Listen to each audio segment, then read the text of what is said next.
আমি প্রথমে ধন্যবাদ জানাচ্ছি আমাদের নির্মাতা এবং চলচ্চিত্রকার, যিনি একসময় চলচ্চিত্র সংসদ আন্দোলনের সাথে যুক্ত ছিলেন, অমৃতা রেজা, যিনি ইতিমধ্যে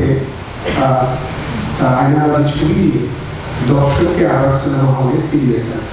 এটি বড় একটা ব্যাপার। আমি আলাপ শুরু করার জন্য অনুরোধ করছি নির্মাতা অমৃতা রেজা। আলাপ কোথা থেকে শুরু করব? অনেক জায়গা থেকেই শুরু করা যায়। প্রথমত তো ধন্যবাদ জানাই সিনেমা 5কে এই ধরনের একটা উদ্যোগের জন্য। সারা পৃথিবী জুড়ে সমস্ত ফেস্টিভ্যালে, যতগুলো ফেস্টিভ্যালে গিয়েছি, একটা গুরুত্বপূর্ণ জায়গা যে কোনো ফেস্টিভ্যালে হচ্ছে নিউ কামার, অর্থাৎ first time film maker. So যে কোনো মানুষের জীবনে ফার্স্ট টাইম ফিল্ম এটা একটা গুরুত্বপূর্ণ ব্যাপার, কারণ ফেস্টিভ্যালগুলো সবসময় নতুন নির্মাতাকে একটা আলাদা অর্থাৎ একটা সেগমেন্ট রাখে। যেমন ধরেন আজকে আমার ছবি যে জায়গায় আছে ম্যানহাম ফিল্ম ফেস্টিভ্যালে, আমরা জার্মানিতে আগামী মাসে, সেখানে আমি ফার্স্ট টাইম ফিল্ম মেকার হই বলেই হয়তো বা ওয়ার্ল্ড সিনেমা ক্যাটাগরিতে 800 সিনেমার মাঝখানে আমার ছবিটা সিলেক্টেড হয়েছে। আজকে যদি আমি থার্ড সিনেমা হতো তাহলে হয়তো বা আমাকে ফাইট করতে হতো কিম কেদুকের সাথে বা নুরে বিলজিলানের সাথে বা ইরানিয়ান ফিল্ম মেকারদের সাথে। সো এই বা আমার সাথেও হয়তো বা Swedish film maker, Iranian film maker আছে, বাট তারা সবাই first time film maker. So first time film এটা খুব গুরুত্বপূর্ণ বিষয় যে ফার্স্ট টাইম ফিল্ম, এটা গেল এক। 2 নম্বর বিষয়, ছবির গল্প বলার বিষয়ে আমি যাব, তার আগে মূল বিষয় যে নিয়ে কথা তোলা হচ্ছে সেটা নিয়ে একটু বলে নিই। সেটা হচ্ছে সারা পৃথিবী জুড়ে শর্ট ফিল্ম হচ্ছে একটা ফিল্ম মেকারের পোর্টফোলিও, এটা হচ্ছে আসল জায়গা। এইটা দিয়েই তিনি একটা বড় ছবি থেকে ফান্ড পেতে পারেন। এখন আমার যে বিপদের জায়গা যেটা হয়েছে, আমি যেটা ফিল করতে পারছি, সেটা হচ্ছে আমি যেই গল্পটা আমার দেশের মানুষের জন্য বলতে চাই সেটা তো একদমই লোকাল, এবং এইটা আবার অনেক সময় দেখা যায় এই ল্যাঙ্গুয়েজটা ইন্টারন্যাশনালি যখন আমি এই একই সিনেমেটিক ল্যাঙ্গুয়েজ ব্যবহার করি তখন দেখা যায় যে ওইটা ইন্টারন্যাশনাল ফিল্ম সার্কিটে ওটা ঠিক গ্রহণযোগ্য নাও হতে পারে, এটা আমার ধারণা। সো আমার অভিজ্ঞতা সেটাই হয়েছে। অন্যের অভিজ্ঞতা, বিভিন্ন মানুষের অভিজ্ঞতা বিভিন্ন রকম হতে পারে, আমার ক্ষেত্রে এটা হয়েছে। এটা খুব গুরুত্বপূর্ণ যে ল্যাঙ্গুয়েজটা, সিনেমেটিক ল্যাঙ্গুয়েজটা আসলে আমরা কীভাবে বলবো, তো এটা ডিসাইড করা যে কোন মার্কেটের জন্য কীভাবে বলবো, ইটস ভেরি ডিফিকাল্ট সত্যি কথা বলতে। যেমন আমার ছবি ইফি গোয়া ফিল্ম ফেস্টিভ্যালে সিলেক্টেড, ম্যানহামে সিলেক্টেড, এবং সিয়াটলে তো অ্যাওয়ার্ডই পেয়েছে বেস্ট ন্যারেটিভ সিনেমা। কিন্তু বুঝতে হবে ওইটা কিন্তু ইন্টারন্যাশনাল কাট, দুইটা কাট ইজ ডিফারেন্ট। আমার লোকাল কাটটা 2 ঘন্টা 30, ইন্টারন্যাশনাল কাটটা কিন্তু ছোট, অনেক ছোট, প্রায় 40 মিনিট কম।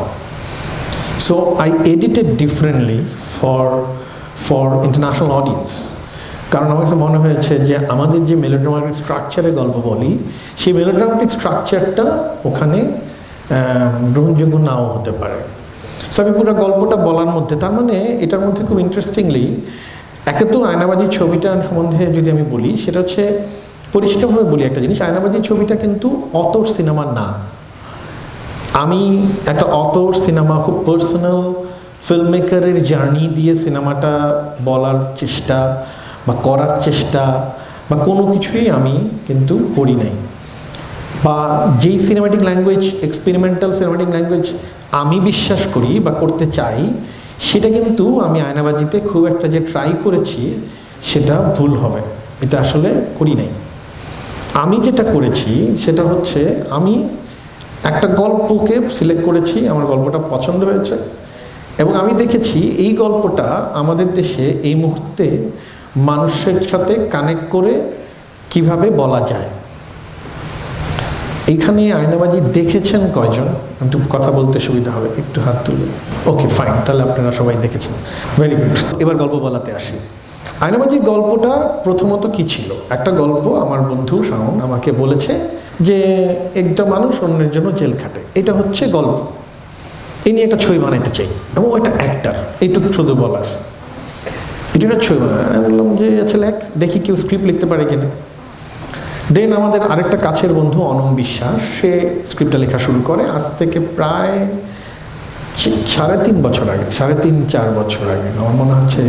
আই থিঙ্ক এখন 2016, সো সম্ভবত 2012 দিকে আমাকে ও একটা খসড়া স্ক্রিপ্ট তৈরি করে, 12-13 এরকম সময় আমার মনে হয় খসড়া। এবং এই স্ক্রিপ্টটা নামও ডিফারেন্ট ছিল, ওই আয়নাবাজি নামটা ছিল না। সো ওই গল্পটা তৈরি করে, স্ক্রিপ্টটা তৈরি করে, এবং স্ক্রিপ্টের প্রথম অঙ্ক যখন হয় তখন আমরা শুনি, দ্বিতীয় অঙ্কতে আমি গল্পটা শুনি। শোনার পর আমার খুব অসাধারণ লাগে যে একটা মানুষ অন্যের জন্য জেল খাটে, এবং সে প্রথম একজন ওইখানে ছিল একজন রেপিস্টের জন্য। আমি এখানে এই জন্যই বলি গল্পে কীভাবে আমি চেঞ্জ করব। সে জেলে যায়, তারপর ফেরত আসে, তারপর আরেকজনের জন্য যায়, তারপরে যা যা ঘটনা ঘটে সেগুলো ঘটে। সো এটা ছিল একটা গল্প, এটা একটা আধার। আমি গল্পটাকে বলি এটা একটা আধার। কিন্তু এই গল্পটা যখন আমি কনসিভ করার চেষ্টা করি, তখন আমি চিন্তা করলাম যে আমি এই গল্পটা তো একটা সাধারণ গল্প, একটা শুধুমাত্র একটা গল্প, একটা অ্যাক্টরের গল্প, যে আসলে জেল থেকে বেরোয় লাস্টে এই ঘটনা ঘটে। তো এটাকে আমি কীভাবে কনসিভ করবো, বা পেটের মধ্যে, আমি বলি পেটের মধ্যে গল্প কীভাবে নিব। এটা কিন্তু ইভেন আমি যদি ছোটোখাটো বিজ্ঞাপনও বানাই, যদিও এটা কমার্শিয়াল পারপাসে, nothing related to that, but সবচেয়ে প্রথম এটা বিজ্ঞাপন বানাই, শর্ট ফিল্ম বানাই, একটা মিউজিক ভিডিও বানাই না কেন, বা একটা যে কোনো ডকুমেন্টারি বানাই না কেন, সবচেয়ে প্রথম যেটা করতে হয় পরিচালক হিসেবে আমাকে, সেটা হচ্ছে পেটে নিতে হয়, একদম পেটে কনসিভ করতে হবে। পেটে নিয়ে পেটের মধ্যে এটা ঘুরপাক খায়। পেটেটা কীভাবে নেব? সে এই আয়নাবাজি এই গল্পটাই যখন পেটে নেওয়ার চেষ্টা করলাম, তখন চিন্তা করলাম যে আমি আসলে কি বলতে চাই। তখন ভাবলাম যে আমি আসলে এই শহরের গল্প বলতে চাই। এটা হচ্ছে প্রথম ক্রাইটেরিয়া।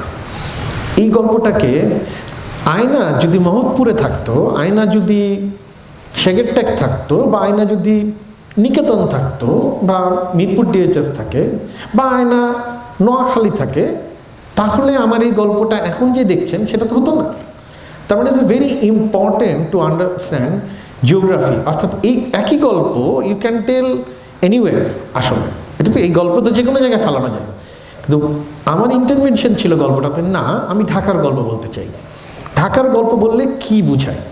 তখন আমি চিন্তা করলাম একটা ফিল্ম মেকার যেখানে অথর হিসেবে ঢুকে, আসলে ঢাকার কোন জায়গা আমাকে সবচেয়ে বেশি এক্সাইটেড করে, ঢাকার কি আমাকে সবচেয়ে বেশি এক্সাইটেড করে। আমি 2011 সালে আমি তো যুক্তরাষ্ট্রের বিরুদ্ধে সবসময় কথা বলতাম, তো রাষ্ট্র আমাকে দাওয়াত দিয়ে আমেরিকায় নিয়ে গেছে, অনেক টাকাও দেয়, মানে $5000 দেয়, আর আমেরিকা 1 মাস ঘুরতে দিয়ে দেয়। ওদের কী জানি এক্সচেঞ্জ প্রোগ্রাম হয় না, ওইরকম করে ফিল্ম ইন ইউএস। তো আমার তো অকৃতজ্ঞ না, সেই জন্য ওটা ভালো লেগে গেল আমেরিকাটাকে, খুব সুন্দর। কিন্তু যেটা সবচেয়ে ভালো লাগলো, নিউ ইয়র্কে ম্যানহাটনে আমি যখন হাঁটি, প্রথম যখন দেখলাম, আমি তখন মনে করলাম একটা গরিব দেশের ফিল্ম মেকার আসছি, এখানে আমাকে নিয়ে আসছে, এত সুন্দর জায়গায় রাখতেছে।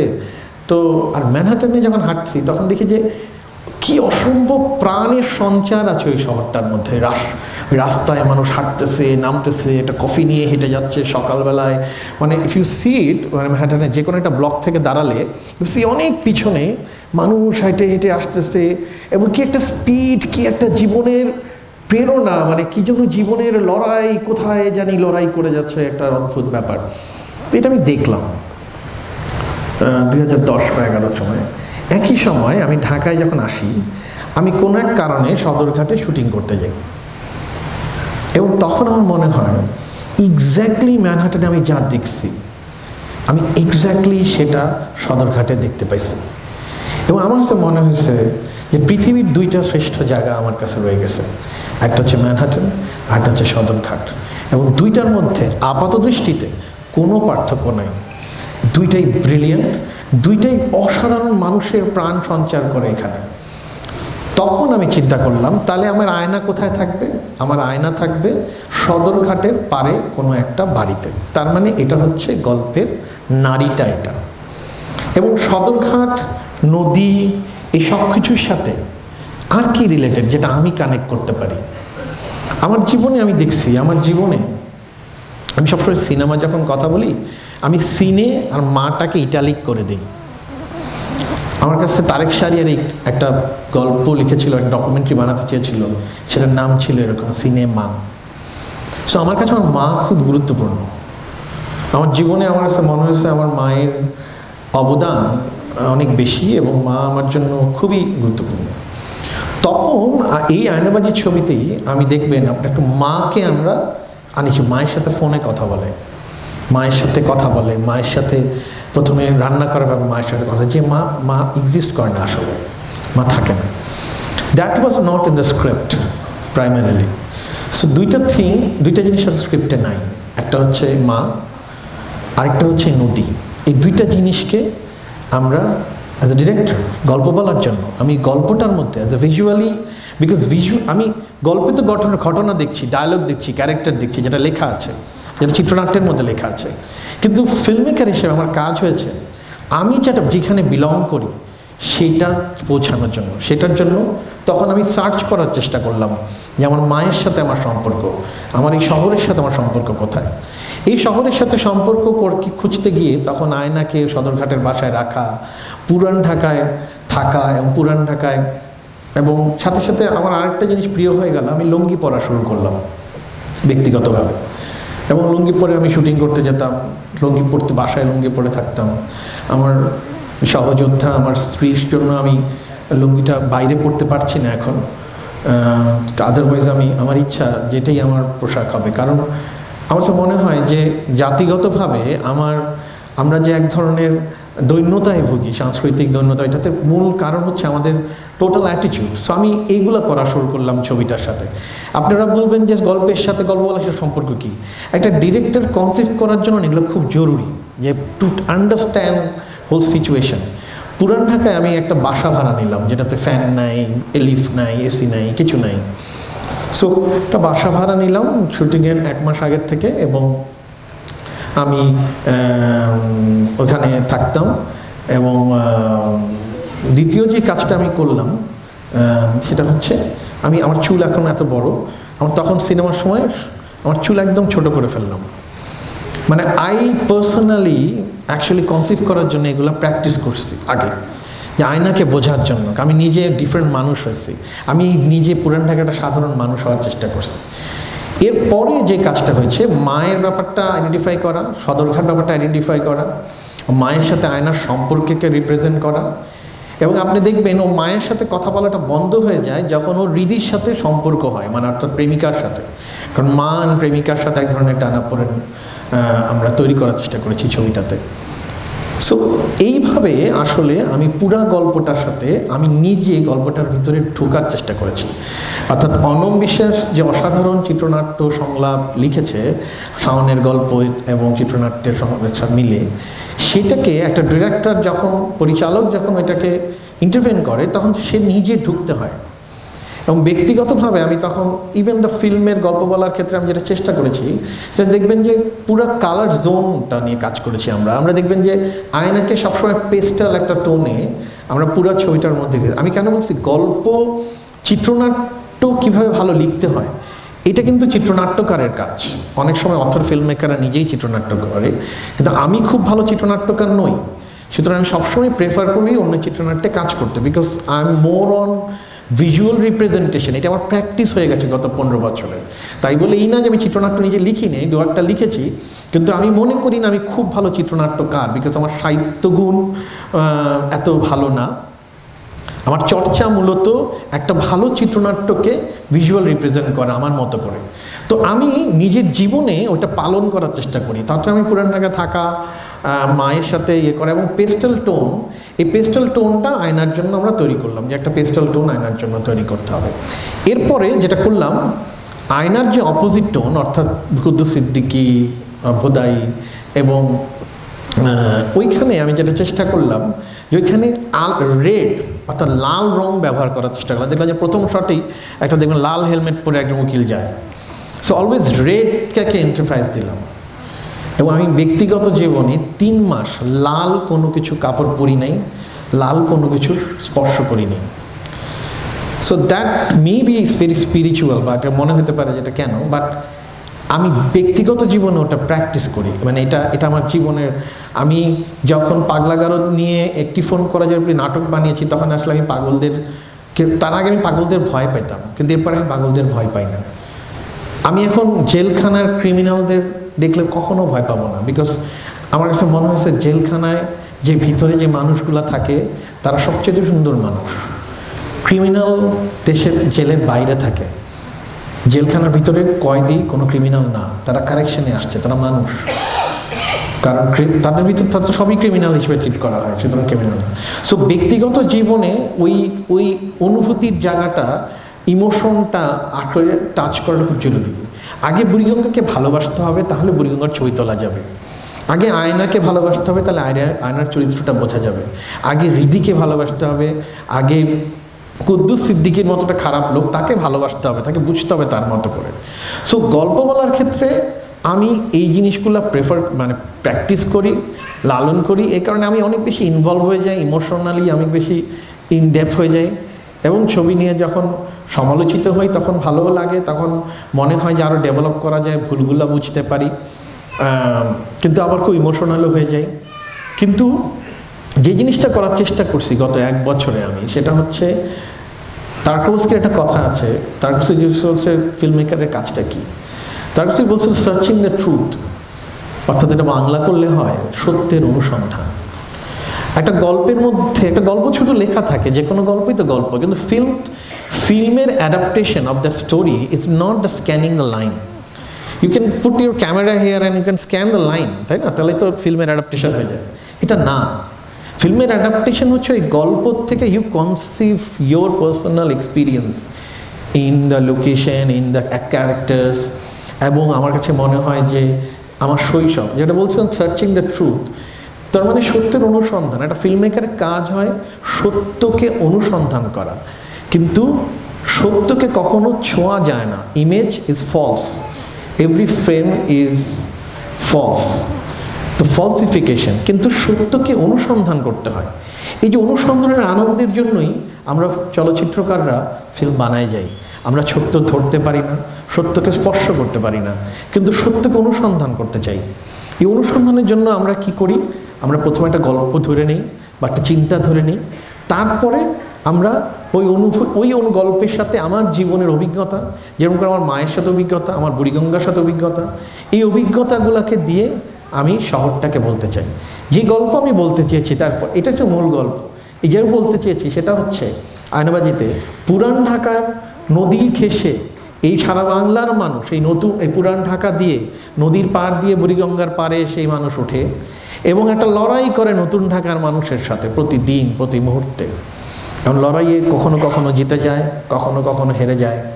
আয়না হয়তো বা জিতে গেছে, হয়তো বা হেরে গেছে, উই ডোন্ট নো, বাট এই লড়াইয়ের মানুষগুলোর জন্য আয়নাবাজি। দ্বিতীয় প্রশ্ন, আমার অভিজ্ঞতা থেকে বলতে পারি আয়নাবাজি কেন মানুষের কাছে এত ভালো লেগেছে। আমি সফলতা পাওয়ার জন্য ছবি বানিয়েনি, আমি ব্লকবাস্টার হিট করার জন্য ছবি বানিয়েনি। সারা জীবন যে ছবি নিয়ে কথা বলেছি, যেই ছবি বিশ্বাস করি, সেই ছবির কোনো একটা আমার মনে হয় না ব্লকবাস্টার হিট ছবি। আমি যে ছবি নিয়ে কথা বলি, মেঘে ঢাকা তারা নিয়ে কথা বলি, সুবর্ণরেখা নিয়ে কথা বলি, অযান্ত্রিক নিয়ে কথা বলি, ইভেন ফেলিনির 8.5 নিয়ে যদি কথা বলি, কোনো ছবি কি ব্লকবাস্টার হিট? অর্থাৎ আমি যে ছবি বিশ্বাস করি এগুলো তো ব্লকবাস্টার হিট ছবি না। আমরা সাইকো বা ক্রো, হিচককের ছবি হতে পারে, কিন্তু অন্য কোনো ছবি তো না। দর্শক আসছে, আমি খুশি, আমি আনন্দিত, আমার ছবি দর্শক দেখছে, কিন্তু এটা করার জন্য আমি ছবি বানাইনি। আমি ছবি বানিয়েছি, আমি একটা সৎভাবে একটা গল্প বলার চেষ্টা করেছি যতটা সৃজনশীল, যতটা মননশীল থাকা যায় গল্প বলার মধ্যে, এবং ল্যাঙ্গুয়েজটা খুব সহজ যাতে হয়, যাতে এদেশের সব গণমানুষকে তো টাচ করতে পারবো না, এদেশের বেশিরভাগ মানুষ যাতে সাথে কানেক্ট করতে পারে, এটার একটা উদ্দেশ্য আমার ছিল। এটা সততা বলেন, অসততা বলেন, সিনেমার প্রতি যেই বলেন না কেন, আমার উদ্দেশ্য ছিল যাতে কানেক্ট করতে পারে। এই কারণে আমি গল্পটাকে বলার মধ্যে ফিল্ম মেকিংয়ের কোনো ধরনের অ্যাম্বিগুইটি আমি কম রেখেছি ছবিটাতে, চেষ্টা করেছি যাতে না রাখে। লেয়ার্সে কাজ আছে, অনেক লেয়ার্সে আমরা করেছি, কালার্স নিয়ে কাজ করেছি, আমরা অদ্ভুত অদ্ভুত কথা ডায়ালগ ব্যবহার করেছি, যেটা অনেক লেয়ার্সে অনেক কিছু আছে হয়তো বা, বাট উপরিপক্ষে মানে একদম উপরিতলে যেটা যে গল্প সেটা সহজভাবে একটা গল্প বলার চেষ্টা করেছি। কেন ছবিটা কাজ করেছে এটা ভবিষ্যতেই বিচার করবে মানুষজন, কিন্তু ছবিটা যদি কাজ করে আমার একটা কারণ শুধু মনে হয়, এখানে প্রতিটা জিনিস বাংলাদেশের মানুষ কানেক্ট করেছে এবং তারা ভেবেছে এটা তো আমার, এই শহর তো আমার। আপনারা জানেন আয়নাবাজিতে আমার লেখা একটা গান আছে, এবং পুরো ছবিটা যেই ফিলিং থেকে আমি করেছি, বানানোর পরে এডিটের পরে আমার যে ফিল তৈরি হয়েছে, যে অনুভূতি তৈরি হয়েছে, সেই অনুভূতিতে আমি গানটা লিখেছি। গানটা ছিল এরকম যে যাই বলি না কেন, যত অভিমানই করি না কেন এই শহরের সাথে, এই শহর আমার, এই মানুষ আমার। সো এই গল্প নিয়ে আয়নাবাজি বানানো, যে যতই ক্রিমিনাল বলি মানুষকে, যতই ভালো বলি খারাপ বলি, দিন শেষে বলতে হয় এই শহর আমার, এই মানুষ আমার। সো এই মানুষের গল্প বলার জন্যই আয়নাবাজিটা বানিয়েছি। এবং এই যে মানুষকে ভালোবাসার প্রেমের কথা, পজিটিভ কথা বলার যে উদ্দেশ্য, এইটা মানুষ কানেক্ট করেছে, এটা এক। দুই, টোটাল ফিল্মের ল্যাঙ্গুয়েজ স্ট্রাকচারে মানুষ যেটা দেখতে পেয়েছে, এই ল্যাঙ্গুয়েজ তো কারোর সাথে মিলছে না। এটা তো হিন্দি ছবির স্ট্রাকচারের সাথে মিলছে না, এটা তো হলিউড ছবির স্ট্রাকচারের সাথে মিলছে না। এটা তাহলে কোন স্ট্রাকচার? মেবি এটা আমাদের স্ট্রাকচার। এই যে কানেকশন, এখানে একটা বিদেশি আর্টিস্ট নাই, এখানে একটা বিদেশি লোকেশন নাই, এখানে যা আছে সব আমাদের। এই যে আমাদের গল্প আমাদের করে বলা, এটা আমার মনে হয় সাধারণ মানুষের সাথে খুব বেশি কানেক্ট করেছে। বেশিরভাগ মানুষের যেই প্রশংসা, ভালো লাগা, কিছু মানুষের সমালোচনা, সব মিলিয়ে এটা আছে। আয়নাবাজিতে প্রচুর ভুল ত্রুটি আছে, প্রথম ছবি, ভুল ত্রুটি সীমাবদ্ধতা থাকবেই। এবং এটা আমার নিজের কাছেও, আপনি যদি আমাকে বলেন যে 20টা ফেভারিট ছবির নাম বলতে, আমি কিন্তু আয়নাবাজি বলবো না। আয়নাবাজি আমার 20টা ফেভারিট ছবির মধ্যেও থাকবে না, 30টাতে থাকবে কি না এখনও বলতে পারছি না। কিন্তু প্রাইমারিলি আমার 20টা ফেভারিট ছবির মধ্যে আয়নাবাজি নাই, কিন্তু অনেকের কাছে আছে, সেটাতে আমি খুশি।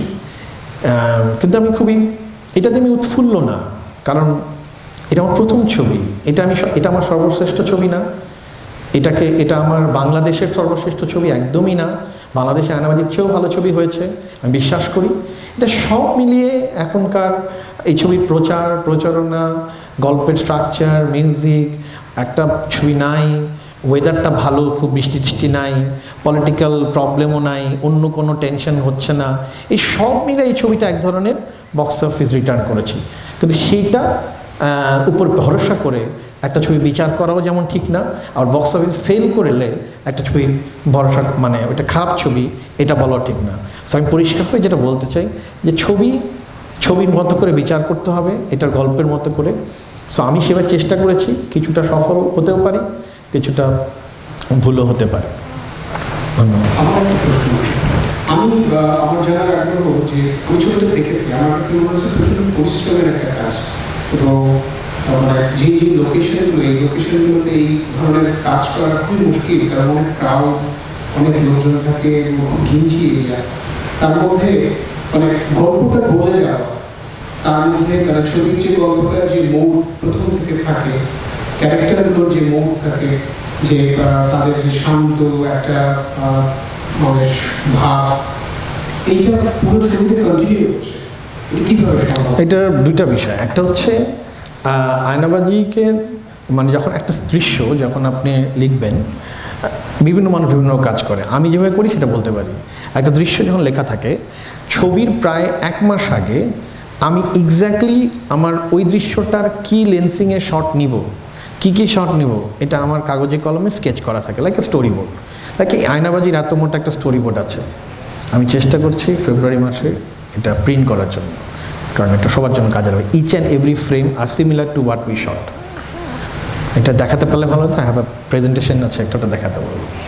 So I actually plan each and every shot ছবির প্রায় 1 মাস 1.5 মাস আগে।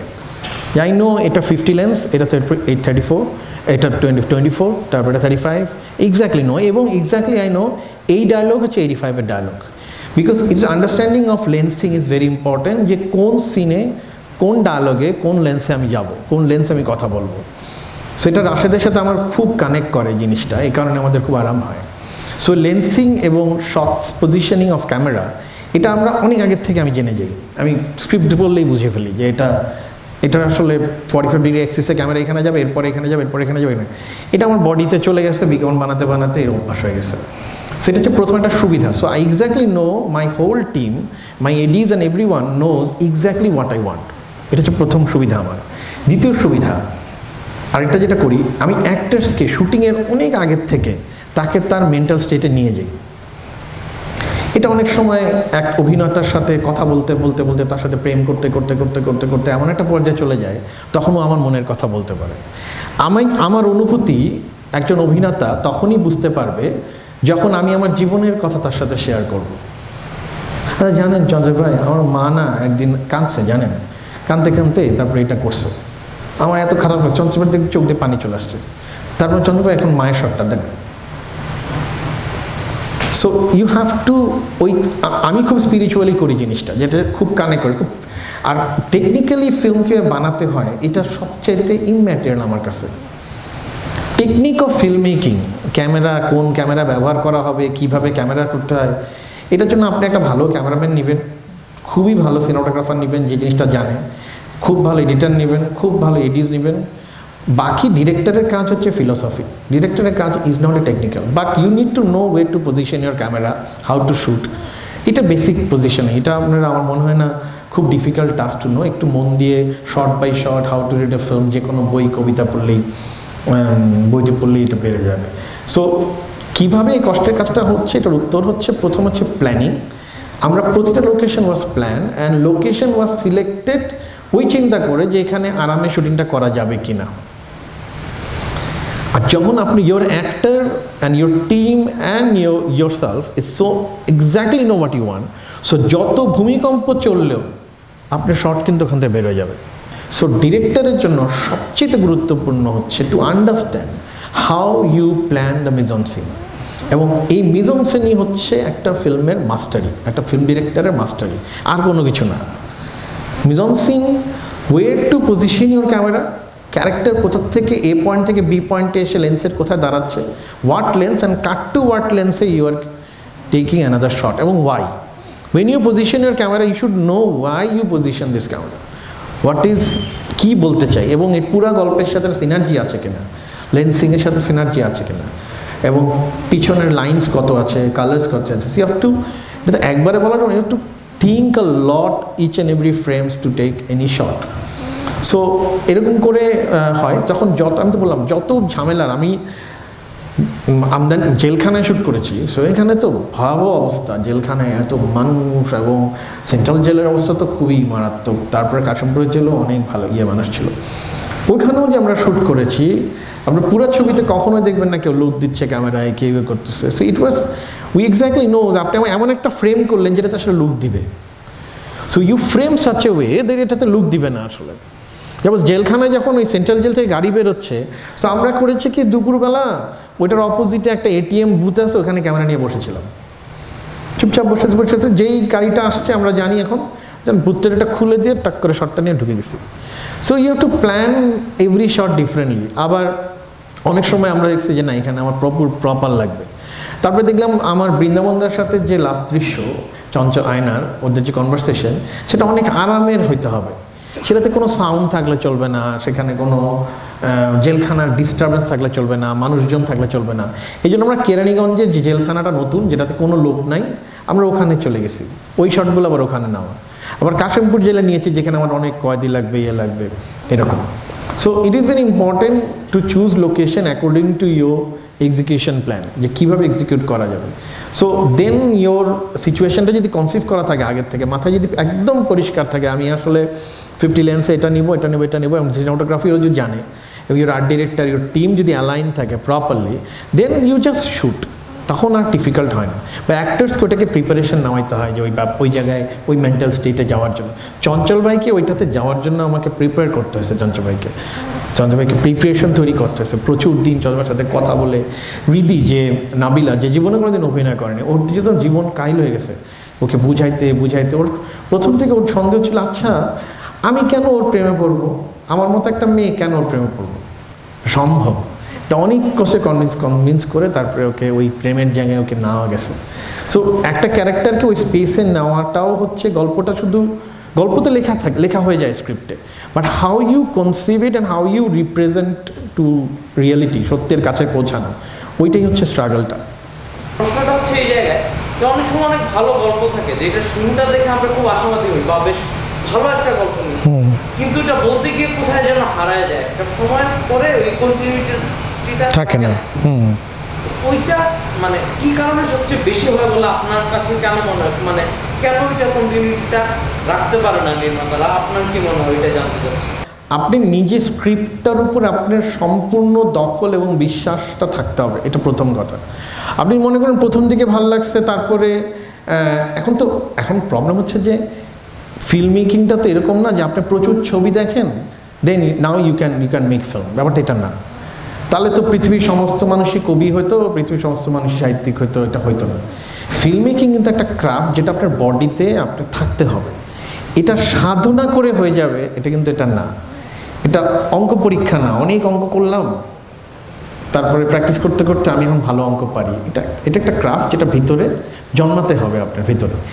2 নম্বর কথা হচ্ছে আপনি গল্পটা যদি আপনি জানেন যে এই গল্পের জোরটা এখানে, এটা শক্তিটা এখানে, তাহলে আমি শিওর যে গল্পের শক্তি ধরে আপনি ভিজুয়াল রিপ্রেজেন্টেশন যখন করার চেষ্টা করবেন তখন আপনার কনসিয়াস থাকতে হবে যে কখন গল্পটা আপনি যা ভাবছেন সেটা কনসিভ করতে পারতেছেন কিনা বা সেটা আপনি রিপ্রেজেন্ট করতে পারতেছেন কিনা। যখনই আপনি শুটিংয়ে দেখবেন যে রিপ্রেজেন্ট হচ্ছে না শটে, তার মানে একটা সহজ হিসেব বলে দিই, 3 নম্বর টেকের মধ্যে যদি শট ওকে না হয় তার মানে আপনার কনসেপ্টে ভুল আছে। পৃথিবীর যে কোনো অভিনেতা 3টা টেকের মধ্যে ওকে টেক দেবে, যদি না দিতে পারে তার মানে আপনার কনসেপ্টে ভুল আছে। কী কনসেপ্টে ভুল আছে? হয় আপনার ক্যামেরার পজিশনিং ভুল, অথবা আপনি ওকে যে চেয়ারে বসা রাখছেন ওইটাতে কোনো ঝামেলা আছে, ও আরাম পাচ্ছে না, অথবা আপনি যে কাস্ট করছেন এই কাজটাই ভুল। খুব সিম্পল, কিন্তু আপনি যদি কাস্টিং দেখেন, আয়নাবাজির কাস্টিং আপনি সহজ বোঝা দিন। আয়না এমন একটা চঞ্চল চৌধুরী অনেক দিন যাবৎ অভিনয় করে, কিন্তু জাস্ট আয়নাবাজির আগে উনি কিন্তু অভিনয়ে ওনার এমন কোনো অভিনয় মানে খোরাক মানে একজন আকুতি ছিল ভালো কিছু করার, কারণ উনি নাটক করতেছে একটা ফ্রাস্ট্রেশনে মানুষ চলে গেছে, কারণ তেমন কিছু উনি পাচ্ছেন এরকম করা। ওনার যে ক্ষমতা ছিল মনপুরাতে দেখাইতে পারছে মানুষজনের কাছে, সেটার কোনো ক্ষমতা এরকম একটা অভিনয় সে খুঁজছিল। এই কারণে আমি আয়নাবাজিতে এমন একজন অভিনেতাকে নিয়েছি যে অভিনয়ের করার জন্য আকুতি। নাবিলাকে নিয়েছি, আমার খুঁজছিলাম এমন একটা মেয়ে যে মিডল ইস্টে জন্ম, মিডল ইস্টের জন্মের মেয়ে যাদের হয়, মিডল ইস্টে যারা বড় হয় তারা একটু ডিফারেন্ট মেন্টালিটি হয়। এটা কেন হয় এটা আমি ডিটেলে পরে বলবো, এটা ডিফারেন্ট কারণ আছে। পার্থতাকে নিয়েছি এমন একটা মানুষ যে রেগুলারলি মদ্যপান করতে অভ্যস্ততা আছে এবং তার জীবনে এক ধরনের অশান্তিও আছে পার্থতার ব্যক্তিগত, এগুলো দ্যাট ওয়াজ। এবং আরও প্রতিটা ক্যারেক্টার নেওয়ার পিছনে আবার স্পেসিফিক রিজন যে কেন আমি ক্যারেক্টার চুজ করছি, ইজ নট অ্যাবাউট যে ভালো অভিনয় করে খারাপ অভিনয় করে ক্যারেক্টারের সাথে যায়। ওই ক্যারেক্টারের ওই চরিত্রের কোনো একটা ব্যাকগ্রাউন্ড আছে, যেই ব্যাকগ্রাউন্ডের কারণে আমি কাজ করেছি। কারণ আমি ডিরেক্টর হিসেবে আমি অন সেটে ওকে ওই ব্যাকগ্রাউন্ডে নাড়া দেব। আমি যখন হৃদিকে আমি ওর বাবা মারা যায় তখন অ্যাম্বুলেন্সে ঢুকে হৃদি ইমোশন আনতে পারছিল না, আমি ওকে জড়ায় ধরে শুধু একটা কথাই বলছি, আচ্ছা ও বাবা কবে মারা গেছে, কত তারিখ, কেন জিজ্ঞেস করতেছেন, কয়টার সময়, বলে 11টায়। ও তুমি কোথায় ছিল? ও কথা বলে না, কান্না শুরু করছে। আমি নেমে রাশিদকে বলছি take shot, I am ready. So it can be অসততাও বলতে পারেন, but my job to create as possible close অ্যাক্টার্সকে ইমোশনে পৌঁছানো, সেটা আমার দায়িত্ব, আমি সেই জায়গার থেকে কাজ করি। সো প্রতিটা ক্যারেক্টারকে আমরা চেষ্টা করছি ওইটা, কারণ অভিনয়ে তো আপনাকে যখন আপনি তো ফাইনালি মানুষ দিয়ে অভিনয় করেন, রাইট? সো আমরা যেটা করি ফিল্মমেকার যেটা প্রবলেম, আমরা মানুষটাকে ভুলে যাই। উই থিঙ্ক আবার আচ্ছা এমন করে শট নিচ্ছে। আমাকে অনেকে জিজ্ঞেস করছে, ভাই ওই যে উপর থেকে শট নিচ্ছে এটা কি ড্রোন ক্যামেরা? আমি সে আইফোন দিয়ে নিছি। অনেকে আমাকে জিজ্ঞেস করে, ভাই আপনি কি ক্যামেরা ইউজ করছেন? আমি সে এটা জেনে কী হবে আপনার, মানে why you need that? It is not necessary কি ক্যামেরা ইউজ করছে, ইট ইজ নট নেসেসারি এটা ড্রোন ক্যামেরা কেনা বা এটা ক্যামেরা কেনা। আয়নাবাজির সবচেয়ে বাজে শটগুলো হচ্ছে ড্রোন শট। আকাশ থেকে কি দুনিয়া দেখে নাকি কেউ? মানুষ তো এমনি দেখে দুনিয়া, উপর থেকে দুনিয়া দেখবো কেন আমি? ওটা সবচেয়ে গ্ল্যামার করা একটা শট। এটা জঘন্য অসৎ শট, কোনো যুক্তি নেই ওই শটের, ওটা অনেকের ভালো লাগছে। সো আমরা তো ওই গ্ল্যামারের মধ্যেই পড়ে আসছি, আমাদের ব্র্যান্ড লাগে, আমাদের ইয়ে লাগে, আমাদের জীবনই হয়ে গেছে, এটা সিনেমা দেখার মধ্যে ওটাই খুঁজি আমরা। সো আপনার প্রশ্ন উত্তর হচ্ছে এটা পড়ে একদমই যদি না হয় জিনিসটা পড়ে যায়, তার মানে এটা আপনার চিত্রনাট্যের কোনো সমস্যা, এটা আপনার কনসিভ করার কোনো সমস্যা। আপনি প্রথম থেকে শেষ পর্যন্ত একইভাবে কনসিভ করেন নাই। আপনি প্রতিদিন সকালবেলা যেই মেডিটেশন, আপনার মেডিটেটেড মুড নিয়ে আপনি শুটিংয়ে যেতে আপনি যান নাই, আপনি হয়তো প্রথম 2 দিন গেছেন, তারপর 2 দিন যান নাই। আমার স্ত্রীর সাথে আমার 2 মাস কোনো সম্পর্ক ছিল না, আমি আয়না, রিদি আর সাবের ছাড়া আর কাউকে চিনতাম না তখন। So you have to so much intense কি বলবো involvement with the characters and পুরান ঢাকার মানুষ, ওটাতে ছিলাম। তারপরে যখন আমি 2 মাস পরে শুটিংয়ের পরে যে নতুন ঢাকা আমার বাসায় আসছি, আমার না এসির মধ্যে এসে আমার অসহ্য লাগতেছিল, আমার খুব ভালো লাগতেছিল না, এটার মধ্যে কেমন জানি লাগতেছিল আমার। কিন্তু মধ্যবিত্তের ছেলে এগুলো আরামদায়ক তো ভালোই লাগে, শুধু পরে সহ্য হয়ে গেছে। কিন্তু প্রাইমারিলি ওই বেদনা, আমার যেমন রোদ বৃষ্টি, আপনি এত কষ্ট, আমার কাছে মনে হয় পৃথিবীর শ্রেষ্ঠ সময় আমি কাটাইছি ওই 2 মাস। আমার জীবনের শ্রেষ্ঠতম সময় হচ্ছে আয়নাবাজি শুটিংয়ের 2 মাস। এই এখন রিলিজের পরে মানুষ এত প্রশংসা করে, এটা আমার জন্য খুব আনকমফোর্টেবল জায়গা। আমি সেলিব্রিটি হতে আসি নাই, আমি সিনেমা বানাতে আসছি শুধুমাত্র। আমার সাথে দাঁড়ায় কেউ ছবি তুলবে, এটা আমি কখনো কল্পনাও করি না। এটা আমার যে খুব ভালো লাগে তা না, কিন্তু আমি কাউকে দুঃখ দিতে চাই না। আমি শুধু সিনেমা বানাতেই আসছি, এবং অ্যাকশন কাট হচ্ছে আমার জীবনের শ্রেষ্ঠ সময়। যতক্ষণ আমি অ্যাকশন বলি আর কাট বলি, ওই টাইমটা, ওই স্কাল্পটিং ইন টাইম, তার পুস্কির মতো। সো ওইটাতে বিশ্বাস করেন, ওই সততাতে বিশ্বাস করেন, ওই ভালোবাসাতে বিশ্বাস করেন, প্রেমে বিশ্বাস করেন, তাহলেই হয়ে যাবে।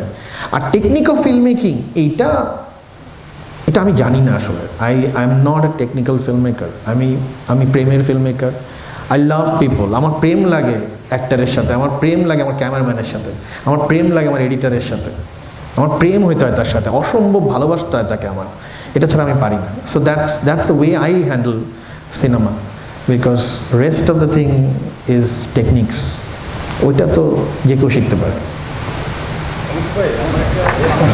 জি জি।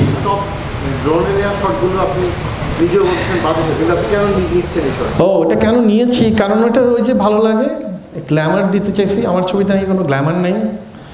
সো ছবি বেচা, ছবি ভালো ছবিতে গ্ল্যামার দিলে ভালো লাগে, একটু হলিউডি কায়দায় উপর থেকে ড্রোন গেলে একটু ভালো লাগে, এটার জন্য কয়েকজন মানুষ দেখতে আসবে, এর জন্য দিছি, মানে দিছি। বাট এটা না হলেও এটা আমাকে আমার বিদেশি একজন ফিল্ম মেকার বলছে আসলে, তখন আমার মাথায় লাগছে। প্রথম যখন দিছি খুব আনন্দের দিছি, তখন আমার বলছে যে তোমার ছবি সবচেয়ে দুর্বল জায়গা কোনটা জানো? আমি বলছি কী? আমি বিদেশি প্রডিউসার, ডিরেক্টর প্রডিউসার। আমি বলছি কী? বলছে ওই ড্রোন ডিস্ট্রাক্টরটা। আচ্ছা কেন? তো তুমি উপরে উঠছো কেন? সবসময় নিচে আসো, তুমি তো মানুষের সাথে আসো, তুমি হঠাৎ করে উপরে উঠছো কেন? হ্যাঁ তাই তো, এটা কেন দিচ্ছি শুধু শুধু? এটা তো গ্ল্যামার তো আমার ছবি নিয়ে সমালোচনা সবচেয়ে বেশি আমি করতে পারি। প্রতিটা ভুল জানি আমার সিনেমার প্রতিটা ভুল, প্রতিটা দুর্বলতা আমি জানি। মানে আমি তো বারবার বলি, অনেকে বলে যে অনেক অসাধারণ নিখুঁত, এটা প্রতিটা সিকোয়েন্সে ভুল আছে, দুর্বলতা আছে, অপরিপক্কতা আছে। So that's fine, that's I learn film. Abid Mallick, young filmmaker. হ্যাঁ বলো। চলচ্চিত্রে গল্প বলা বা আমরা যদি বলি ভিজুয়াল জার্নি বা প্রেজেন্টেশন, এখানে একটা ভাষার কথা আমরা সবসময় শুনি। চলচ্চিত্রের একটা ভাষা, আমরা যে প্রত্যেকের একটা টুলস থাকে, আমরা কবিতা লিখি বা ছবি আঁকি, এই একই জায়গা থেকে চলচ্চিত্রের একটা ভাষা। এই ভাষাটা আমরা আসলে গল্প কীভাবে ব্যবহার আপনি কীভাবে রিপ্রেজেন্ট, ল্যাঙ্গুয়েজটা কীভাবে করবেন, মানে এই জিনিসটা আসলে কী? মানে আমার কাছে কখনো একটু দুর্বোধ্য লাগে, কিন্তু মানে এটাকে চলচ্চিত্রের ভাষাটাকে ক্রিশ্চিয়ান মেটস বলছে quasi language. It's not a language, it's a quasi language. মানে আমার কাছে লাগে যে ভাষাটা, আমার কাছে যেমন দেখি সেটা হচ্ছে, if you see shot is word and sequence is sentence, তারপরে একটা এভাবে যদি আমি দেখি জিনিসটা, সো সাপোজ আমরা বলি ধরো জীবনানন্দের ভাষায়, এই শব্দগুলো তো সবাই সুন্দর ব্যবহার করছি, মাথার ভিতরে স্বপ্ন নয়, শান্তি নয়, কোনো এক বোধ কাজ করে। মাথার ভিতরে স্বপ্ন নয়, শান্তি নয়, কোনো এক বোধ কাজ করে, এই শব্দ তো আমরা সবাই জানি। কিন্তু শব্দগুলো দেখেন মিলানোর পরে ও একটা অদ্ভুত জিনিস তৈরি করে, অদ্ভুত কী যেন একটা তৈরি করে যেটা আমরা জানি না, একটা শিল্পী এটা পারে হয়তো। So exactly you take shot, যেটা সিম্পল একটা শট, যেটাতে আসলে সিম্পল একটা, আমি যদি মনে আছে ওই যে জুতা পরে যায় এই শটটাতে, ওই গ্রামীণ ফোনের একটা বিজ্ঞাপনের মধ্যে ছিল, sorry for reference, commercial TVC reference আনার জন্য দুঃখিত, আমাকে মাফ করবেন, হঠাৎ করে মনে হলো তাই, যে ওই শট যে নিয়েছি ওটার তো আসলে কোনো মিনিং নেই।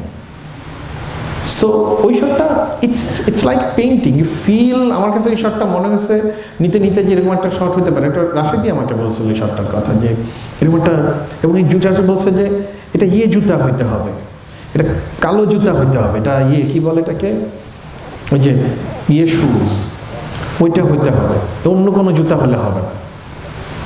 সো এই যে জুতা এবং এটা পরে যাওয়া, এটা দিয়ে যে অনুভূতি তৈরি করা, এটা একটা মাত্র শব্দ হয়তোবা বোধ, এটা শব্দ এটা। সো এরকম বিভিন্ন শব্দকে ব্যবহার করা হচ্ছে একটা সিনেমা। যেমন সিনেমাতে যদি আমার সিনেমাতে ধরেন প্রথম শটটাতে একটা একটা একটা ডাক্তার কথা বলে, একটা মার আঙ্গুলের মধ্যে একটা নাম্বার রাখা, এবং এই নাম্বারটা শুধুমাত্র নাম্বার, এবং সে মা এতই মহৎ যে মা জন্য, চিকিৎসার অন্য জন্য তার দেহটা দান করে যায়। এরকম একটা মায়ের ছেলে আয়না, এই কানেকশনটা আমি প্রথমে একটা পায়ের শট, তারপরে একটা টপ শট দিয়ে আমি শেষ করেছি, because I want to make it very minimal, মানে যত কম শটে এটা ডিল করা যায়। I don't want to do it in many shots, খুব কম শটে। আপনি লক্ষ্য করে দেখবেন যে সাবেরের সাথে আয়নার যে কনভারসেশন, ওইটা লালবাগের কেল্লাতেই, এটা লালবাগের কেল্লা ওইখানে কেন আসবে? Because I wanted to show Puran Dhaka Lalbagh. I wanted to tell this is my city, man. Bloody hell, what are you talking about? This is my city. I love my city. Buriganga is the best place in this whole world. অনেকে আমাকে বলে বুড়িগঙ্গা গন্ধ, আপনাকে image দেখি মনে হয় বুড়িগঙ্গার গন্ধ আছে। So you have to love this thing, এবং ওইটাই ল্যাঙ্গুয়েজ হিসেবে তৈরি করবে, ওইটা ইমোশনটাই ল্যাঙ্গুয়েজ তৈরি করবে। এক্স্যাক্টলি বলতে পারবো না, বাট হ্যাঁ একভাবে তো একটা শর্ট টেকিং ল্যাঙ্গুয়েজ আমি প্ল্যান করি, যে এক্স্যাক্টলি এই লেন্সে এই শটের পরে এই শটে নিলে পরে ল্যাঙ্গুয়েজটা ঠিক থাকে, ভুলভাল মানে যখন না হয়, ওইটা it's best way to understand film language. I am telling you for young film makers, study Satyajit রায়ের ফিল্ম মেকিং, স্টাডি সত্যজিৎ রায়ের shot taking, that's the best way. ওনার চেয়ে ভালো শর্ট ডিভিশন, অ্যান্ড যেটাকে আমরা শর্ট ডিভিশন বলি, মিজন্সি বলি, কম মানুষ করে বাংলাদেশের মধ্যে। Is very good. সো ওনার ডিভিশন যেদিকটা আমরা ফলো করি এবং তারপরে want to conceive it in own way, তাহলে হয়ে যাবে, তাহলে আন্দাগুন্দা শর্ট হবে না। প্রবলেমটা কী হয়, ল্যাঙ্গুয়েজের প্রবলেম কী হয়, ছন্দ কাটে কেন? ছন্দ কাটে হচ্ছে ওই যে মাথার ভিতরে স্বপ্ন নয়, শান্তি নয়, কোনো এক বোধ, এটা যে ছন্দ, the rhythm of the film, ওই rhythm of the filmটা কেটে যায় যখন ভুলভাল শর্ট হয়ে যায়। You take a 16 angle, then you cut to another 16 angle without any reason maybe. You don't know why to আমি কেন আসলে 16 লেন্সটা লাগাচ্ছি। সো স্পেসিফিক হইতে হবে যে আমি যদি 35 লেন্স ইউজ করি, তারপরে আমি 24 যদি ইউজ করতে চাই, আমি কেন ইউজ করি, কেন আমি স্পেসটা বড় করতেছি, কেন আমি ক্যারেক্টারের position. Best way two do ইট হতে যায় ভিজুয়াল ব্লক বলে একটা বই আছে, Bruce visual block, that is very good বুক। ওইটা একটু পড়লে পরে আমার মনে হয় যে ওইটা এক ধরনের ভিজুয়াল ল্যাঙ্গুয়েজের সেন্স করে। ক্রিশ্চিয়ান মেটসের একটা বই আছে, নাম হচ্ছে ফিল্ম ল্যাঙ্গুয়েজ, যেটা খুব গুরুত্বপূর্ণ বই ফিল্ম ল্যাঙ্গুয়েজের উপরে। ওই বইটা আপনাদের খুব কাজে লাগবে। এবং আমি সবসময় যে বইটার কথা বলি, how to read a film, James Monaco. হ্যাঁ, এই বইগুলা হচ্ছে ইয়াং ফিল্ম মেকারদের জন্য টু আন্ডারস্ট্যান্ড ল্যাঙ্গুয়েজ, এটা হয়ে যায়। মানে film making is not director হিসেবে যে বলতে পারি, I am not talking about technical issues. আর চিফ এডি থেকে শুরু করে সিনেমায় বাকি যারা সবাই কাজ করে, কেউ কিন্তু মানুষ না, এরা সবাই টেকনিশিয়ান। অনলি ডিরেক্টর মানুষ, ও রক্ত মাংস মানুষ, বাকি সব technicians. They have philosophy, they have brilliant aesthetics, they should have all knowledge of technique, but ওরা হচ্ছে টেকনিশিয়ান। ডিরেক্টর হচ্ছে মানুষ, যে মানুষের ফিলোসফি নিয়ে কাজ করবে। এখন ডেফিনেটলি রাশেদের মতো সিনেমাটোগ্রাফার যখন আমার থাকে, Rashed is more than technician, he is more philosophical cinematographer. Iqbal Kabir Jewel is more than technician, more than an editor. He is brilliant in understanding film. ওর ব্যক্তিগত জীবনে কিন্তু যখন উনি এডিট করে তখন খুব টেকনিক্যালি এডিট করে কিন্তু। সো ইটস ভেরি ইম্পর্টেন্ট যে what team you are working, মানে ইউ ডেফিনেটলি নিড এ খুবই টিম, যে তোমার ল্যাঙ্গুয়েজ, যে ল্যাঙ্গুয়েজে ছবিটা বলতে চাই সেটা বুঝতে পারতেছে। Your editor also understand it, your sound engineer also very good understanding about কীভাবে how you design shots. So ডিজাইনটা মাথায় করতে হয় আগে, তারপরে কাগজে লিখতে হয়, তারপর টিমের সাথে শেয়ার করতে হয়, তারপরে শুট করতে হয়, এবং এটা তারপর নিজের সাথে কথা বলতে হয়। আর মাথায় কীভাবে তৈরি হবে, এটার জন্য রসদ লাগবে। রসদটা কি? Read books, poetry, painting, cinema. সবচেয়ে কম যে জায়গার থেকে রসদ আসবে সেটা হচ্ছে সিনেমা একটা ডিরেক্টরের জন্য।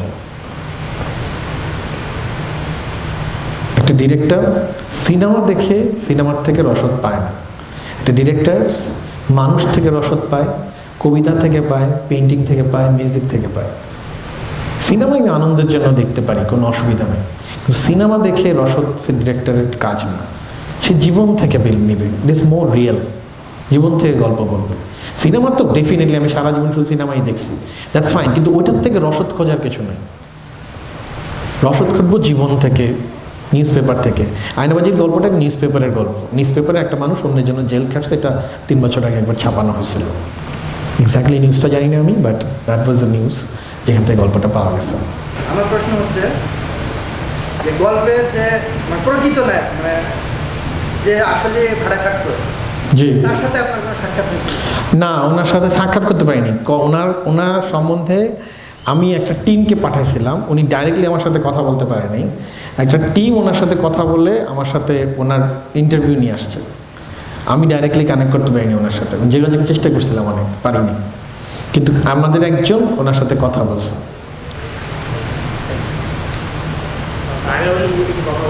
জি,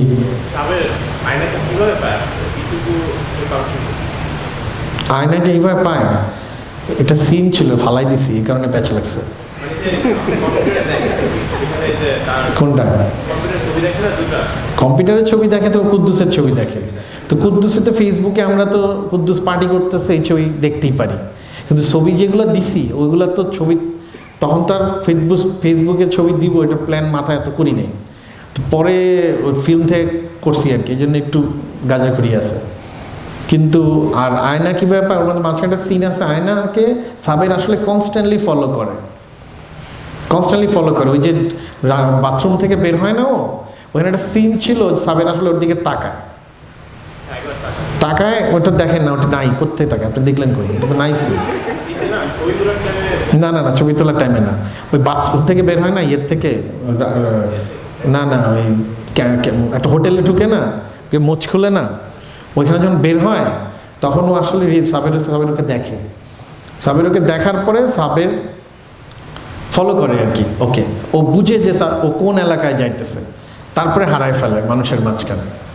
তারপরে ওই জন্য সে ওই এলাকায় যে ওই এলাকায় খোঁজ নেয়, মাঝখানে সিন 2টা ফালাই দিছি, প্যাচ লাগছে। কেন ফালাই দিছি? অনেক সময় খুব বেশি সিন দিলে ওই যে রিদম নষ্ট হয়ে যাচ্ছিল।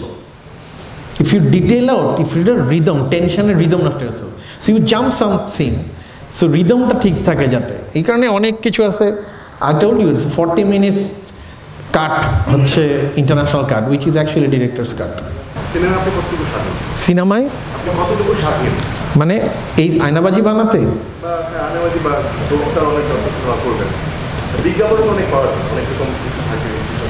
সিনেমা, এটাতে আমি অনেক স্বাধীন ছিলাম, অনেক। এটাতে আমার কোনো ধরনের pressure except the financial crisis ছাড়া আর কোনো ক্রাইসিস ছিল না ছবির গল্প বলতে, because I choose the story. সুতরাং আমি তো ওই গল্পটাই বলতে চেয়েছি, কিন্তু স্বাধীনতায় আমাকে আয়নাবাজিতে আমার প্রডিউসাররা বিন্দু মাত্র হস্তক্ষেপ করে নাই, নট এ সিঙ্গেল। উৎসাহ দেওয়া ছাড়া তারা কিছু করে নাই, সারাক্ষণ উৎসাহ দিয়ে গেছে। শুধু একটা সিঙ্গেল অ্যামাউন্ট অফ মানি ছিল, এই টাকার বাইরে যেতে পারবো না, কিন্তু আমি এর আগেই টাকার বাইরে চলে গিয়ে জমি জমা বেচা ব্যবস্থা করেছি, ভেজাল করে ফেলেছি। আয়নাবাজির একটা সোশ্যাল পলিটিক্যাল স্টেটমেন্ট আছে, but which I don't want to say now. Let's leave the film some more time, আরও 1 বছর যাক, 6 মাস যাক, তারপর এটা আসলে আমি কি বলতে চাইছি এটা বলবো, এখন এটা বলতে চাই না। প্রত্যেকটা চরিত্রের একটা ডেভেলপমেন্ট দেখা গেছে, শুরু থেকে সাবেরেরটা নাই, তাও কিছুটা পাওয়া গেছে ওর বউয়ের সাথে ওর হ্যাঁ কি ধরনের রিলেশন, কিন্তু 2টা জায়গায় কথা। একটা হচ্ছে ঋতিকে আমরা বলতে শুনি আমাকে চেনা তোমার এখন অনেক বাকি, হ্যাঁ, এবং আরেক জায়গায় আমরা ওর বাবার সাথে ওর কনভারসেশনে বুঝতে পারি যে ওরা বনানীর লাইফটা ছেড়ে পুরো এখানে আসছে, রাইট। এই 2টা কোশ্চেনের কেন উত্তর আমি পাইনি। ওইটা প্রথম প্রশ্নটা ছিল হৃদির মধ্যে একটা যে মিস্টিসিজম আছে, যে অভিনয়ও পারে, অভিনয় শিখাইতেও পারে। সো তখন ওই জিজ্ঞেস করছে আপনি অভিনয় শিখলেন কোত্থেকে? তখন আপনি আর তুমির ঘটনা কি, এটা হচ্ছে আমি আমার প্রেমের ক্ষেত্রে এটা করছি জীবনে, ওইটার অ্যাপ্লাই করি, সবাই সবার প্রেমের জিনিস অ্যাপ্লাই করে, যে প্রেমিকাকে মাঝে মাঝে আপনি বলতে ভাল লাগে। সো সেই জন্য তো আপনি বলে আর কি যে আমাকে চেনা আপনার এখন অনেক বাকি, মানে একটা নারীকে মেয়েকে আসলে চেনা যায় না, you have to go deep into her or you have to go deep into him, একটা পার্সন। সো এই জন্যই রীতি বলে যে আমাকে চেনা আসলে অনেক বাকি, আমি একজন অ্যাক্টর, আমি অভিনয় শিখতেছিলাম, জীবনে একজন অভিনেতা হতে চাইছিলাম, মানে এটাও হইতে পারে, we don't know. So that's why এই কথাটা বলে। এটা গেল একটা। আমার মাঝে মাঝে ইচ্ছা করে যে আমি যদি পুরান ঢাকায় আমার একটা বাসা থাকতো, আমি ওখানে গিয়ে থাকতাম। সো হৃদির মানসিকতাটা এরকম যে এই Banani Gloria jeans, coffee, Pizza Hut, এইসব ছ্যাদব্যাদ বাদ দিয়া একটু, আর আমি আমাদের পুরান ঢাকায় একটা বাসা আছে যেটা খুবই, এবং ওই বাসাটা কিন্তু দুর্দান্ত, এবং আমি টেল ইউ দ্য বাসার গল্প।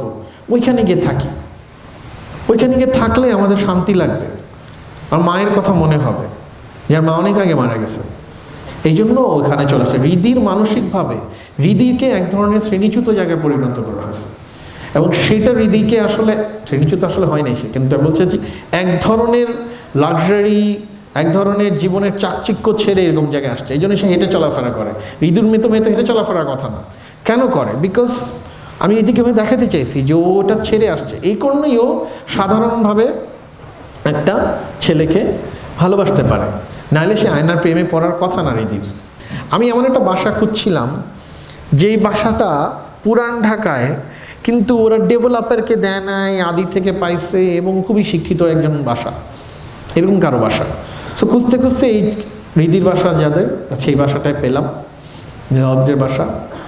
এবং ওই ডেফিনেটলি আঙ্কেল তো ওখানে শুটিং করতে দেবেন ওর বাবা, এবং হৃদির মতো ওখানে একটা মেয়ে আছে, আপু আছে, সে তার হাজব্যান্ড থাকে আর তার মেয়েটার বাবা থাকে।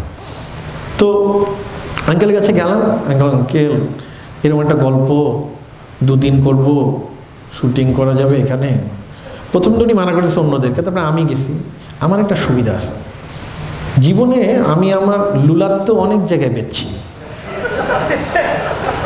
সো একটা লুলা এরকম হাঁটতে হাঁটতে ফিল্ম বানাইতে চায়, এটা শুনলে না অনেকেই গলে যায়। সেইটা যখনই দেখি কোনোটা কাজ করতেছে না, এইটা বেছে দিই। তখন তখন গিয়ে বলছি যে ভাই আঙ্কেল, আমরা ছবি বানাতে চাই, অনেক কষ্ট করছি, আমাদের টাকা পয়সাও নাই, কোনো সেক্টরও বানাতে পারবো না। আর এই বাসাটাই আমার দেখে মনে হয়েছে এই আঙ্কেলটা হচ্ছে হৃদির বাবা। বিশ্বাস করেন 2টা দিনই শুটিং করলাম, টাকা পয়সা তো আমার প্রশ্নই ওঠে না। আমাদেরকে খাওয়ালো, আমাদেরকে করলো, এত বড় আত্মা পুরান ঢাকার মানুষদের, এত বড় আত্মা, এবং মিষ্টি খাওয়ালো, ফেমাই খাওয়ালো, এবং অসম্ভব ভালোবাসা, আদর। এই মায়া না আমি নতুন ঢাকায় নাই, এক্সিস্ট করে না আসলে। বনানীর কোনো বাসায় এটা এক্সিস্ট করে না এখন আর। এটা আমি তো কলাবাগানও আমি পাই নাই, এরকম এক্সিস্ট করে না, এখনও চলে গেছে হয়তো বা। পুরান ঢাকায় আমি এটা পাইছি। সো ওই ভালোবাসা, ওই মায়া, ওই বাসাটা পাইছি আমি। তারপরে আমি বলছি যে এটাতেই শ্যুট করবো। ওখানে লাইটিং করতে রাশেদের জীবন হেল হয়ে গেছে, জায়গাই নাই লাইট করার, ওইটাতেই করবো। এইটাই হৃদির বাসা। তারপরে এদিকে নিয়ে ওখানে 2 দিন ঘুরাইছি, থাকাইছি, ওই বাসায় থাকো, ঘোরাঘুরি করো, ওই মেয়ের সাথে কথা বলো। এবং এক্স্যাক্টলি যা যা ওই বাসায় প্রপস আছে ওইগুলোই ব্যবহার করছি, nothing new, nothing to art direction, ওখানে তেমন কিছু করা হয়নি। See your space is important, your characters is important to tell your stories. So it's connect করতে হবে কোনো না কোনোভাবে। আমার প্রশ্নটা আয়নাবাজির পাইরেসি, জি, কিছু অনলাইন নিউজের মাধ্যমে জানতে পারছি সিনেমাটা রবির কাছে ধন্যবাদ। কোথায় জানতে পারছেন? ফেসবুকের মাধ্যমে বিক্রি মানে সিনেমার শব্দটা আপনি রবির কাছে দিচ্ছেন, ওদের ওয়েবসাইটে ছাড়বেন। এইটার ইনফরমেশন কোথায় পেয়েছেন? অনলাইন নিউজের কোনো ইনফরমেশন নাই। আপনি ফেসবুকের একজন মানুষের স্টেটাসে পাইছেন, যে কোনো মানুষের। It was not any news, online news কোনো প্রচার। আচ্ছা, উত্তর দিই, তারপর আপনার প্রশ্নটা বলেন, উত্তর দিচ্ছি। ঘটনাটা বলে দিচ্ছি, ইয়াং ফিল্ম মেকারদের জন্য জানাটা খুব important. Cinema is not only সিনেমাটার প্ল্যাটফর্ম, সিনেমার প্ল্যাটফর্ম এখন অনেক। It can go VOD, it can video on demand, Amazon, Netflix, all these are platforms for cinema. So we also think that cinema কে আমরা অন্য প্ল্যাটফর্মে রাখতে পারি কিনা, এটা আমাদের অনেক আগের ঘটনা, হ্যাঁ 2 মাস আগের ঘটনা ছবি রিলিজের। সো নেটফ্লিক্সের সাথে কথা বলা যেতে পারে, আইটিউনসের সাথে কথা বলা যেতে পারে, বাট কোনো কিছুই তো বাংলাদেশে সেফ না। সো কি হবে? এবং আমার ছবিটার যে খরচা আসছে সেই খরচাতে আমার প্রডিউসার এবং কাকরাইলপাড়া হিসাব করে দেখলো ছবির 10 ভাগের 1 ভাগ টাকা উঠবে কিনা সন্দেহ। তো আমরা স্পন্সর বা কেউ টাকা দিবে কিনা খুঁজছি, কেউ দিবে না। আর আমিও চাচ্ছিলাম না কোনো নিবেদিত বা কোনো সত্য বিক্রি এগুলা সিনেমাটাতে হোক, মানে রূপচান্দা তেল নিবেদিত আয়নাবাজি, বা ধরেন চ্যাংলুং চাইনিজ নিবেদিত আয়নাবাজি। সো এইগুলা তো আমার পছন্দ হচ্ছিল না। সো নিবেদনের কথাটা বাদ দিই, মাফ চাই। আমার প্রডিউসাররা রাজি হলো, বললো হ্যাঁ নিবেদন দরকার নেই, অমিতাভ রেজার সিনেমা আয়নাবাজি এভাবেই থাকুক। দিস ইজ ভেরি ইম্পর্টেন্ট যে এরকম প্রডিউসার পাওয়া যারা এই বিশ্বাস করে। আমি বললাম এটা এইটুক শুধু আমার। এরপরের কথা হচ্ছে সিনেমাটা যখন আমি বানিয়ে ফেললাম তখন কার ছবিটা কার? প্রডিউসার। এখানে কিন্তু আমার কিছু নাই, যদিও আমি এই ছবির থেকে 1 টাকাও পাই নাই। আমার ছবিতে একমাত্র ইনকাম হচ্ছে ছবি রিলিজের আগে আমাকে 15-20টা টেলিভিশনে আমাকে টক শোতে ডাকছে ওই যে ছবির মার্কেটিং করার জন্য। প্রতিটার থেকে 2000 টাকা করে পেয়েছি। 20টা টক শো করে আমি মিনিমামলি 40,000 টাকা ইনকাম করেছি। That is the only income from Aynabaji, not a directorial payment.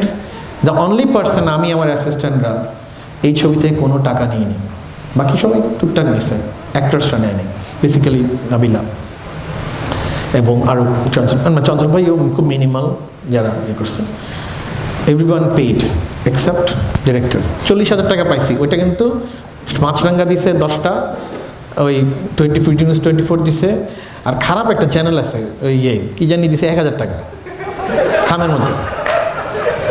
So এই পাইছি টাকা, এই হচ্ছে আয়নাবাজি থেকে আমার ইনকাম, বুঝছেন ব্যাপারটা। বাকিটা হচ্ছে প্রডিউসারের ইনভেস্টমেন্ট। আর আয়নাবাজিতে হাস্টপডাউনের একটা ইনভেস্টমেন্ট আছে, সেটা একটা পার্সেন্টেজ ইনভেস্টমেন্ট আছে, এই জন্য হাস্টপডাউনের নামটা আছে। কি ইনভেস্টমেন্ট? সেটা হচ্ছে ওই ক্যামেরাম্যানের পেমেন্ট আমরা দিছি, আমাদের অফিসের ভাড়া টাড়া সব মিলে একটা ইনভেস্টমেন্ট আছে। তো বাকিটা প্রডিউসার। সো আমার যে ইনভেস্টমেন্ট সেটা হচ্ছে 10%, 10, 15, 14%, বাকিটা তো প্রডিউসার। এখন নাও তো সিনেমাটা কাদের? প্রডিউসারের, রাইট? এখন প্রডিউসাররা সিদ্ধান্ত নেবে এই ছবিটা কোথায় বেচবে, কোথায় কি করবে, তাদের লগ্নির টাকা উঠাতে হবে, আদারওয়াইজ তারা পরের ছবিটা করবে কীভাবে? নাম্বার 1 কথা। এখন লগ্নির টাকা উঠানোর আমাদের কোনো রাস্তা ছিল না।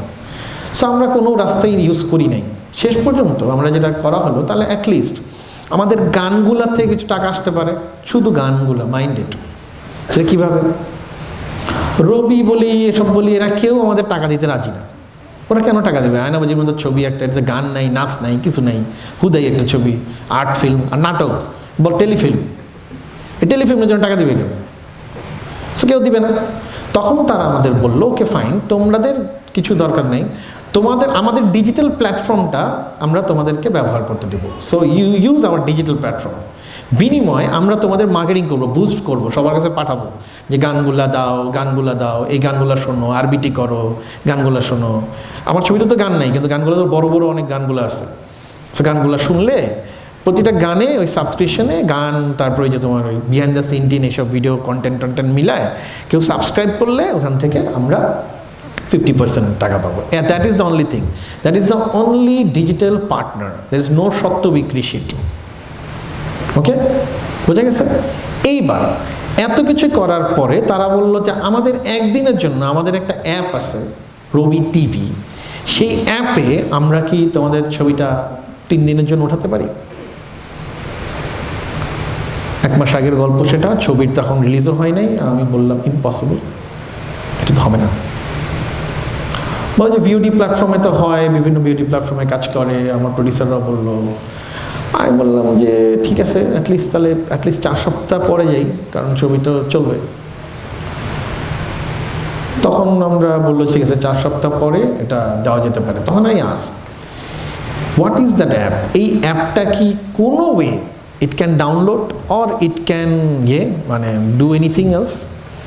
দেন অ্যাকচুয়ালি বললো যে না, এটা ফোন ছাড়া আর কোনো জায়গায় it is not possible to see, এবং এটা এমন একটা রেজুলেশনে থাকবে, এটা বড়ও করা যাবে না, এটা হচ্ছে বড়ই করা যাবে না। That's why everyone told me, everyone মানে ওভারঅল টিম অ্যান্ড এভরিওয়ান।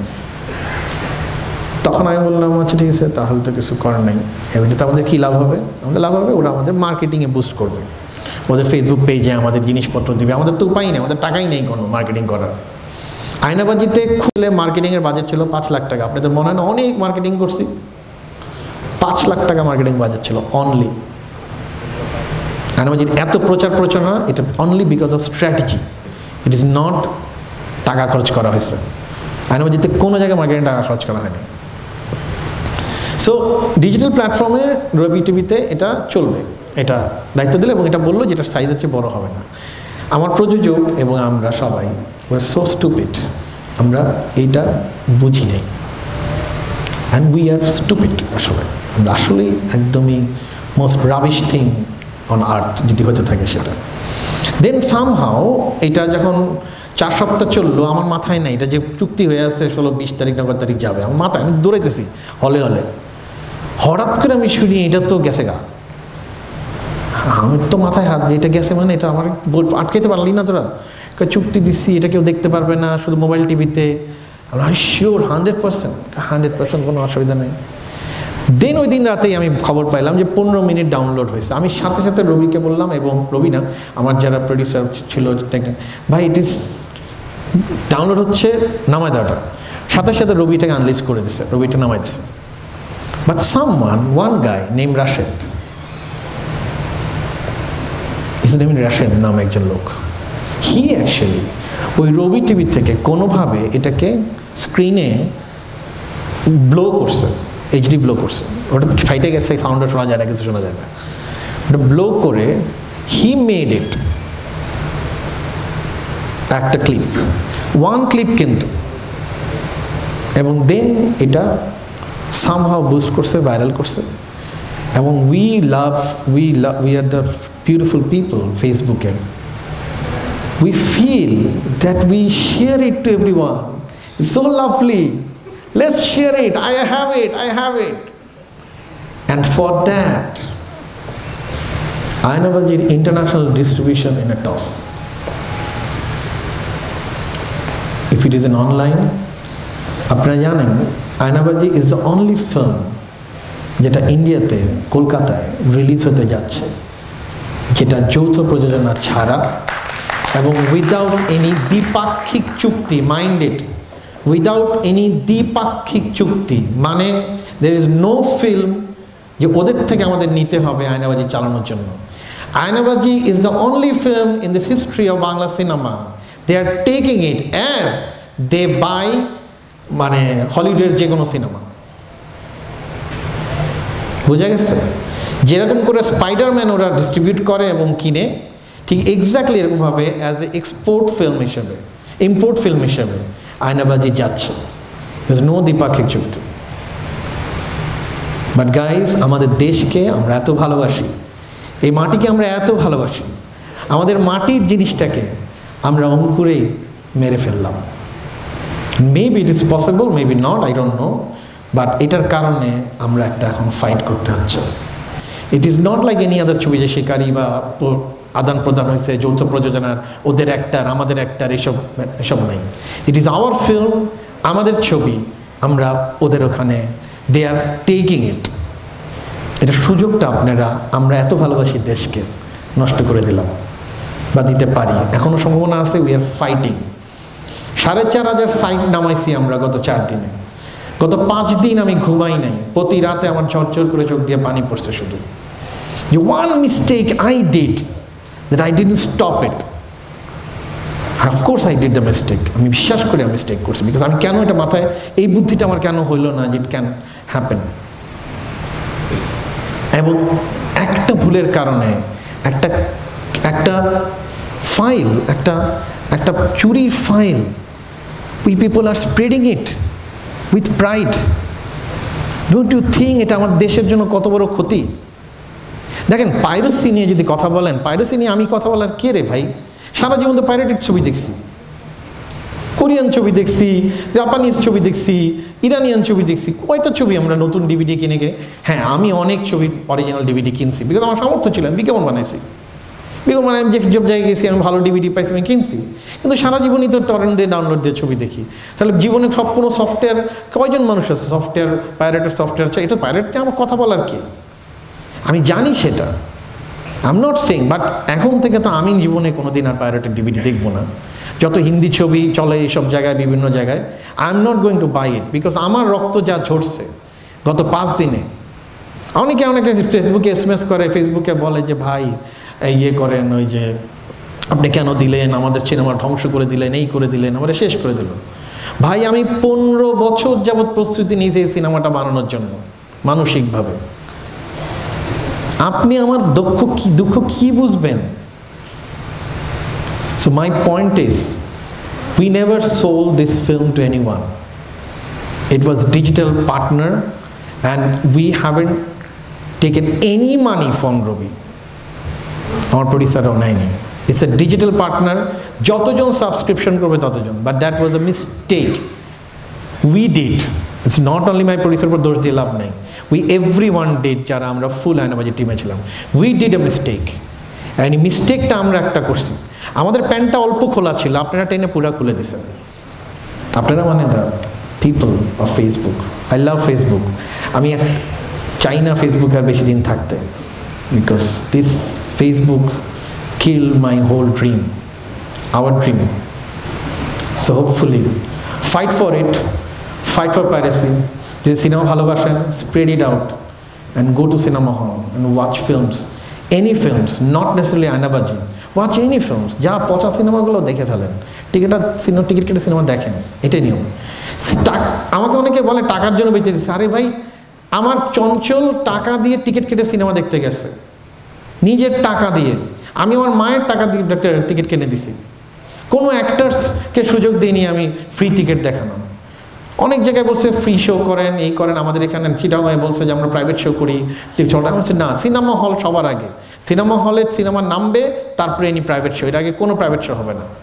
দেখেন, এই আয়নাবাজির থেকে আমার পাওয়ার কিছু নেই। আমি বলি না যেটা আমার শ্রেষ্ঠ ছবির জন্য না, আমি তো বানাই নাই। কিন্তু যখন আমি সিনেমা হলের ওই প্রজেকশনিস্টের চেহারা বলাকা হলে গিয়ে দেখছি, আমাকে জড়ায় ধরে একটা বয়স্ক প্রজেকশন, 70 বছর বয়স, বলে যে আমি গত 40 বছর যাবত প্রজেকশন দিই। ভাই, এরকম ছবি দেখি নাই। এই হাসি দেখার জন্যই সিনেমাটা বানাইছে, কিন্তু এই হাসি আপনারা ওই পচা একটা প্রিন্টে দেখে নষ্ট করেন না। Go and watch films and prove it wrong. কিন্তু সেন্সিবিলিটিটা আমার মনে হয় আমাদের জাতিগতভাবে আমরা আরেকটু করতে পারি। আমরা যে কারো ছবি তুলে ফেলি, যে কারো কিছু দিয়ে দিই, মানে আই ডোন্ট নো এটা কোনটা ঠিক কোনটা ভুল, আমি নিজেও জানি না আসলে। এখন এই মুহূর্তে আমি আসলে হতাশ। আমি বলতেছিলাম যে যতদিন পর্যন্ত আমি আর ইন্সপিরেশন পাবো না, ততদিন পর্যন্ত আমি কমন সিনেমা বানাবো আবার জানি না। বাট আমি সত্যিই খুব হতাশ হয়েছি। এক নম্বর হচ্ছে আমাদের মাননীয় কিছু সাংবাদিকতা দেখে, যেটা কোনো নিউজের কোনো অথেন্টিসিটি নাই। ই নেভার আস্কড যে what is the authentic news. একটা জিনিস অদ্ভুতভাবে ছড়াই দিলেন আপনারা 50 লক্ষ টাকা জরুরি কাছে।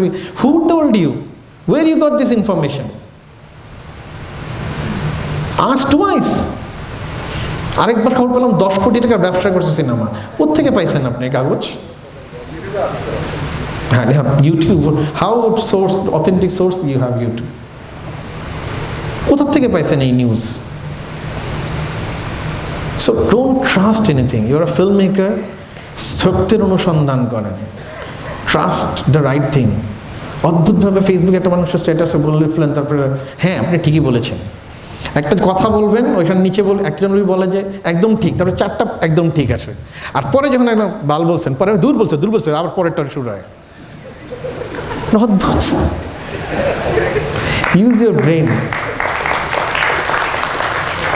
ওকে, VOD platform Netflix is a very good platform for new film makers. আমি একবার ভাবছিলাম যে নেক্সট আমি একটা এক্সপেরিমেন্টাল ছবি বানাবো, যেটা আসলে সিনেমা হলে তো চলবে না। মানে make film about roads film and Dhaka metro, যেটা আই ডোন্ট বিলিভ সিনেমা হলে চলবে, মানে আমাদের দেশের সিনেমা experimental. So I want to do it in mobile platform বা স্মল প্ল্যাটফর্মে, অন্য কোনো প্ল্যাটফর্মে ছবিটা দেখানো যায় কিনা।